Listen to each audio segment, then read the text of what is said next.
What's up with everybody? It's your man Mario B. And Nicole. And we're back at it with some more reaction videos, baby. So yeah, man, we're checking out some more Massa Man. Yeah. This is a special video request from Matthew Man. He wanted to react to Do South Indian Christians and Muslims have Middle Eastern ancestry? Syriac Christians of Kerala.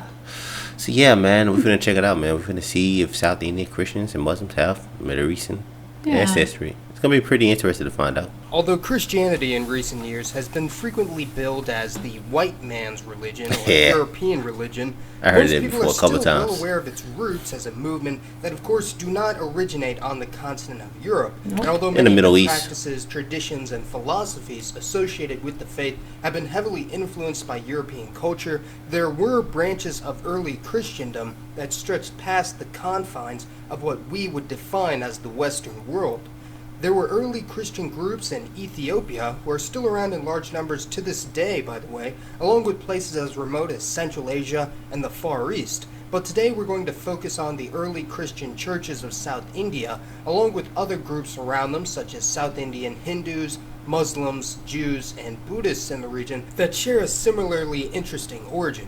It's important to separate fact from fiction and be objective on this subject, especially considering this period of mass politicization of history. And I will say that it did come as a huge surprise to me when I was a kid to learn that there were Christians in India, especially when I learned that the group was already well established nearly 1,000 years before such places as Sweden or Norway had adopted the faith.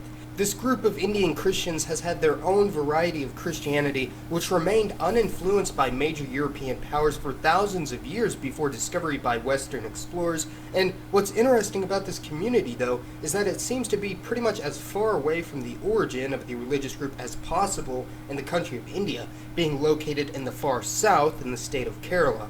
So how on earth did this isolated group get there, seemingly without leaving any trace of their path from the Middle East? The Christian community of South India, known as St. Thomas Christians or Nasrani, were actually predated in the region by Cochin or Malabar Jews of South India, with the first Hebrew-speaking Jews from the kingdoms of Israel and Judah having first visited the region almost 3,000 years ago.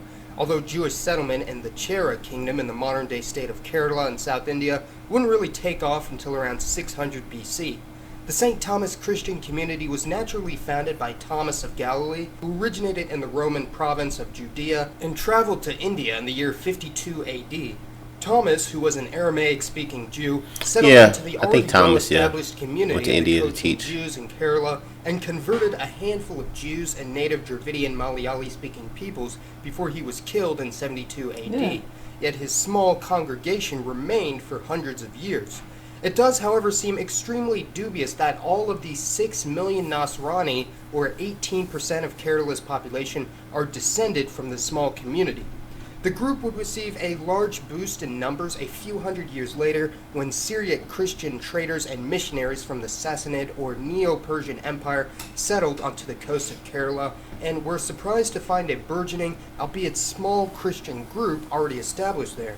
They integrated into the former Christian people groups and retained their religious practices, which is why the Nasrani are commonly referred to as Syriac Christians, a title which they share with modern Assyrians, Chaldeans, and Aramaeans of Middle Eastern countries like Iraq and Syria, although the Nasrani only speak Aramaic for liturgical purposes and largely speak Malayali as a first language, like their neighboring Mollus of Hindu and Muslim origin. In the 2,000 years since, the Nasrani have divided into dozens of smaller denominations, being mostly split between Orthodox and Catholics, with small Protestant denominations popping up recently as well. Although the Cochin Jews have essentially had their presence erased from the state of Kerala, as over 99% of the community has emigrated to Israel, the Nasrani are still an important factor in politics and culture in the state. Their culture is a unique blend of Malayali, Syriac, Persian, Judean, and most recently a slight Western influence from the British rule in India, with many of the Anglo-Indians, who are half European and half Indian of Kerala, having assimilated into the Nasrani, seeing how they were Christian as well.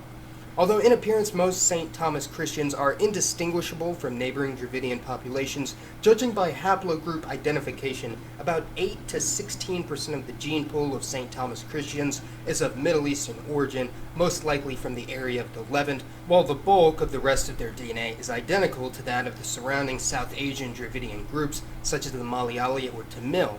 In recent years, around 20% of the Nasrani have migrated outside of the state of Kerala, with there being around 400,000 in the Persian Gulf region alone, while smaller numbers have migrated to North America and the United Kingdom.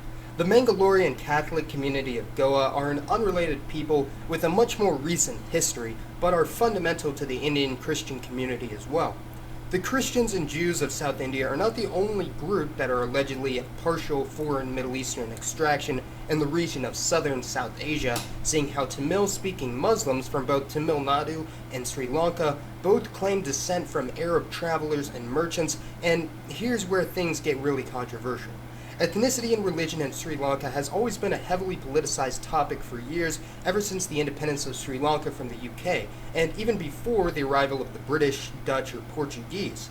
For some context, the largest ethnic group in Sri Lanka are the Sinhalese, who are unique in the region, seeing how they're one of two Indo-Aryan speaking groups lying within the Dravidian homeland, with the other being the Divehi of the Maldives and Lakshadweep, with both being partially descended from ancient Bengalis, and additionally they are the only remaining Indo-Aryan or Dravidian ethnic group that predominantly practices Buddhism. Now, although Tamil-speaking peoples are mostly confined to the state of Tamil Nadu in southern India, there's also a large number in northern Sri Lanka, with around 25% speaking Tamil and 75% speaking Sinhalese. Not all Tamil-speaking groups in Sri Lanka identify as the same ethnic group, however, as the Tamils that live in Sri Lanka can be divided into three main groups.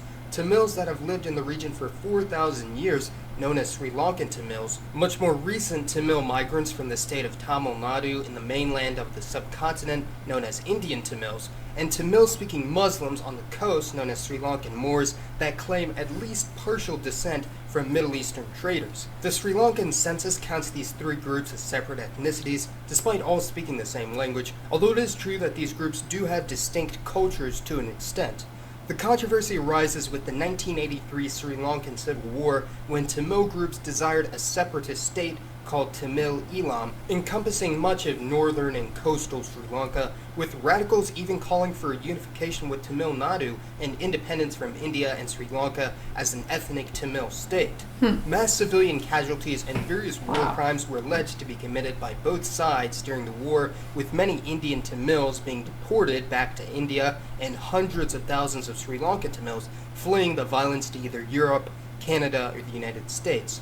Victory in the Sri Lankan Civil War was only recently declared by the Sri Lankan government in 2009, making it a decades-long conflict that has left deep rifts and scars between the people of the region, but we're getting a bit off topic here. Out of the Indian and Sri Lankan Tamil population combined, around 70% are Hindu and 30% Christian, although the Sri Lankan Moors are now 30%. More numerous than Tamil Christians, located on many areas of the island. The Sri Lankan Moors get their name from early Portuguese explorers that visited Sri Lanka, then known as Ceylon, who named them after the North African Moors that had long occupied the Iberian Peninsula. Although the group of nearly 2 million is completely unrelated to the North African Moors, it is believed that at least a small proportion of the Moors' DNA originates from the Arabian Peninsula, especially regions in Yemen and Oman, and their impact can be seen in many aspects of the Moors' culture, such as a handful of Arabic words that are used exclusively in the Moor community, and many Moors are beginning to self-identify as Arabs rather than Tamils. The looks like other, a peppermint, much smaller gingerbread Muslim house group in Sri Lanka would be the Sri Lankan Malays, who number 40,000 and are a conglomerate of many Austronesian Muslim ethnic groups from Malaysia and Indonesia, who have been migrating to the island for hundreds of years, as well as significant genetic input from the native South Asians, along with minor input from the British and Dutch. They speak a unique language known as Sri Lankan Malay, which is a blend of Malaysian, Tamil, and Sinhala, being unintelligible with standard Malay from Southeast Asia. The small Malay community of Sri Lanka has been reciprocated, with Malaysia and Singapore having the largest Tamil communities in the world outside of their region of origin. A small percentage of the Sri Lankan Christian population are a mixed-race group known as the Burghers, a corruption of the French word bourgeoisie, meaning upper class, saying that the Burghers were seen as social and political elites on the island of Sri Lanka up until independence from the UK. The British, Dutch, and Portuguese all established colonies in Sri Lanka, with the oldest being the Portuguese occupation, although the Dutch managed to conquer the island from the Portuguese and expelled all ethnic Portuguese citizens, although the small mixed-race population descended from Portuguese traders and Sinhalese, along with the small Sephardi Jewish population, was allowed to stay.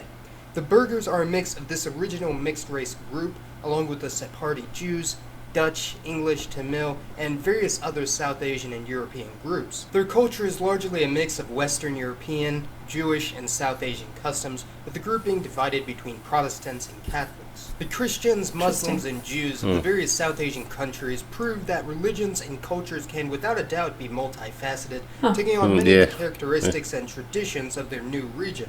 For instance, most South Asian Christians and Muslims largely dress in the traditional South Asian attire of the neighboring Hindus in their religious ceremonies, albeit with a slight twist, reflecting their respective cultures that their faith originates from. Go ahead and let me know your thoughts on the various South Asian groups, such as the St. Thomas Christians, the Sri Lankan Moors, Burghers, and other ethno-religious groups with a unique origin. I know this video is sort of all over the place, but we'll be sure to talk about other groups such as the Anglo-Indians and Seedis in a video yet to come. As always, thanks for watching, everyone. This has been Mason, and I'll see you next time. It's just simply amazing, all the different ethno groups in general, and then the small sections of each of those ethno groups and their changes, and I feel like you could do these videos forever, because you pretty much could. There's so many different cultural regions and different ethno groups, and then subsects, and then it gets confusing. Yeah, it does. Trying to keep all these and remember the ones we watched and get them all in my head, and wow, it's all so cool. It's crazy to think about. Yeah, man, it's definitely cool, man. Like I said, a lot of stuff it's a lot of research. It's a lot of stuff you learn about different cultures and different sects, and try to man, I don't really know nothing. No, I feel like about these other cultures and people. Stuff. Now I feel like I know nothing watching. Yeah, I know.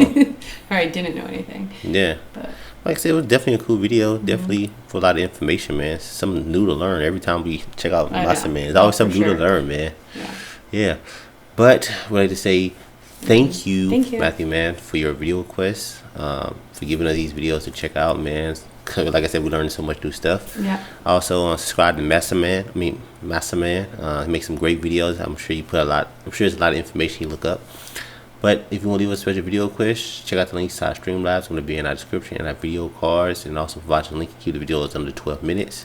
And if you want to support our channel, come join the March fam. The link will be in the description and in the video cards. Don't forget to subscribe. And thumbs it up. Turn on notifications. It's your man, Morty B. And cool. We're going to catch you on the next. Stay awesome. Peace and love, baby.